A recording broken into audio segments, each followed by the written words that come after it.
우리가 환상 속에 착각 속에 살면 자신의 처지를 잊어버리는 경우가 종종 발생합니다.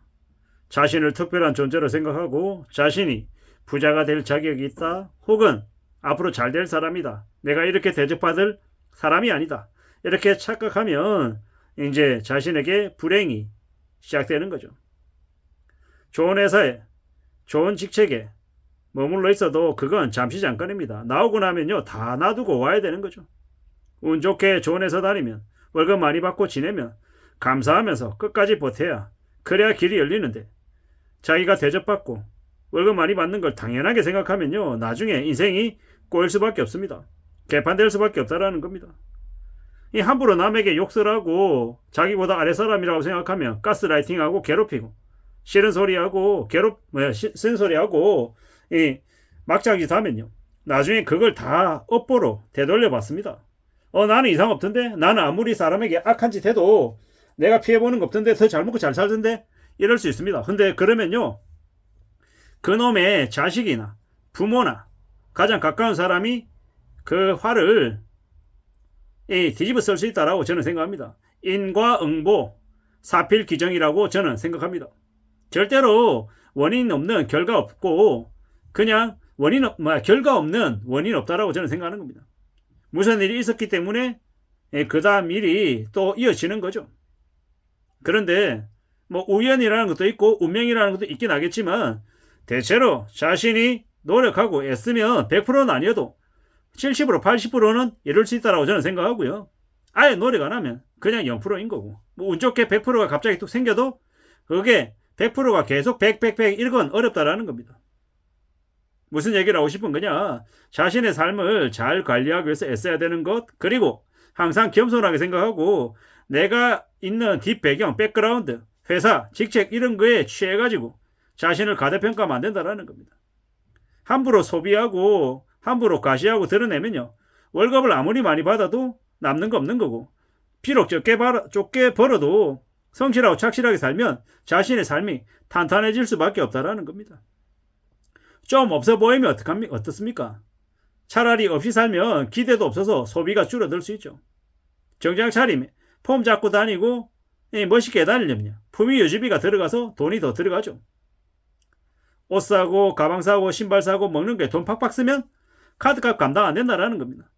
연봉 3억 5천 받아도요, 연봉 3억 5천 받아서 실수령액이 2천만 원 넘어도 씀씀이가 크면요, 그 돈 안 남는다라는 겁니다.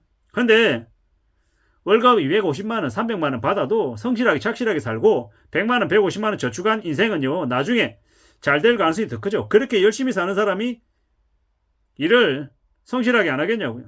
일 잘하겠죠. 일 잘하면요, 월급 올라갈 가능성이 크고 더 높은 직책 갈 수 있고, 저축을 또 절반 이상 하는 사람은요, 그 절반 이상 저축하는 그 습관이 몸에 배어서 허튼 데 돈 안 쓰고 사치하거나 술 좋아하고 담배 좋아하고 유흥 좋아하고 이럴 가능성이 적죠. 그러면 삶이 괜찮아질 수밖에 없다라는 겁니다. 함부로 욕심 부리지 말고 성실하게 살아라. 그리고 내 것 아닌데 탐내지 마라. 또한 내 돈 아깝고 남의 돈 안 아깝게 생각하는 그런 짓거리도 하지 마라. 그렇게 소탐대실하는 인간들은 나중에 큰 돈을 잃더라는 겁니다. 그게 현실이다라는 겁니다. 우리가 살아가는 세상은 참 쉽지 않습니다. 이웃나라 일본이 왜 검소하게 살겠습니까? 검소하지 않으면 일상생활이 안 되기 때문인 겁니다. 정말로 그게 일본에서 벌어지고 있는 일들인 거죠. 한국 사람들은 아직은 일본 사람들에 비해서 서민 기준으로 여유롭습니다. 바깥 음식도 외식도 싸고요, 여전히. 한국은요, 되게 빡세죠. 일본은 되게 빡세죠. 일본 전기요금은요, 한국보다 거의 2.5배, 3배 이상이랍니다. 한국에서 7만원 나오면 일본에서 얼마 나온다? 20만원 나온다. 이렇게 생각하면 맞습니다. 그리고 세금도 일본이 훨씬 더 많습니다. 한국보다 세금이 거의 2배라고 보면 맞습니다. 월급을 한국은 300만원 받으면 한국에서는 실수령액이 한 270만원 정도 될 수 있지만 일본에서는 240만원, 230만원이다라고 생각하면 맞다라는 겁니다.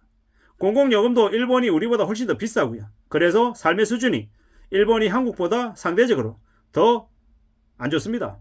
근데 일본에 사는 사람들이 훨씬 더 저축을 많이 하고 훨씬 더 성실하고 착실하게 삽니다. 이게 뭐겠습니까?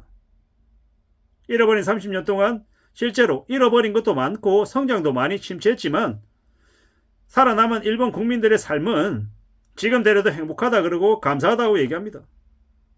앞으로 한국도 30년 동안 월급이 안 오르는 현실을 겪을 수 있다는 것.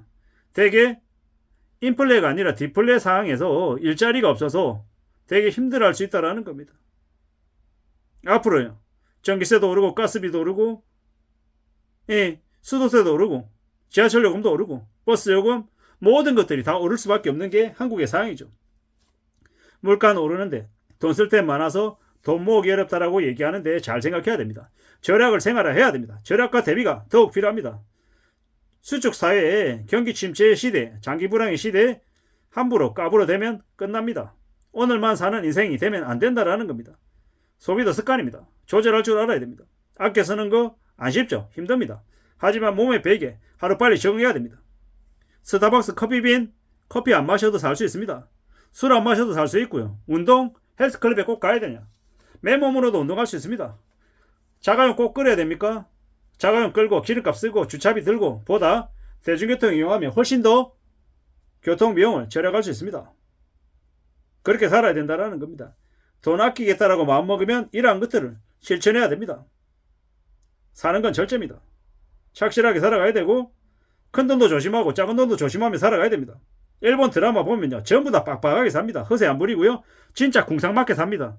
그렇게 살았기 때문에 일본이 잃어버린 30년을 견뎠던 겁니다. 앞으로 한국은요. 정말 쉽지 않죠. 빵 좋아하고 커피 좋아하고 택시 좋아하고 편한 거 좋아하면요. 지갑에 있는 돈 나만 할 틈이 없죠. 요새는요. 커피값도 비싸고 빵값도 비싸고 빵 쪼가리 하나에 커피 마시면요. 밥값 넘어가는 게 그냥 흔한 일이 돼버렸습니다. 이런 소비 패턴을 당연하게 생각하면요. 큰일 나는 거죠. 경제위기의 시대에 일반 국민처럼 살아야 생존할 수 있습니다. 도시락 싸는 거 당연한 거죠. 그래야 용돈 아껴서 적금도 넣고 예금도 넣고 고이자 주는 채권도 사고 고비당 우량주도 사고 안전하게 현금 흐름 확보해서 가만히 있어도 현금 흐름이 돈을 불러오는 상황들을 조금씩 만들어갈 수 있다는 겁니다. 그렇게 미래를 대비해야 나의 노후가 확보가 되는 거죠. 요새는 그런 얘기도 많더라고요. 부모가 자기 스스로 노후를 잘 대비해 놓으면 자식들이 감사해야 한다고. 부모가 자식에게 해줄 수 있는 최고의 선물이 뭐다?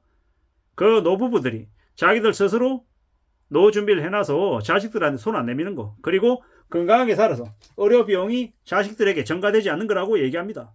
어떻게 살아야 될지 잘 알려주는 이 내용들인 것 같습니다. 이상입니다.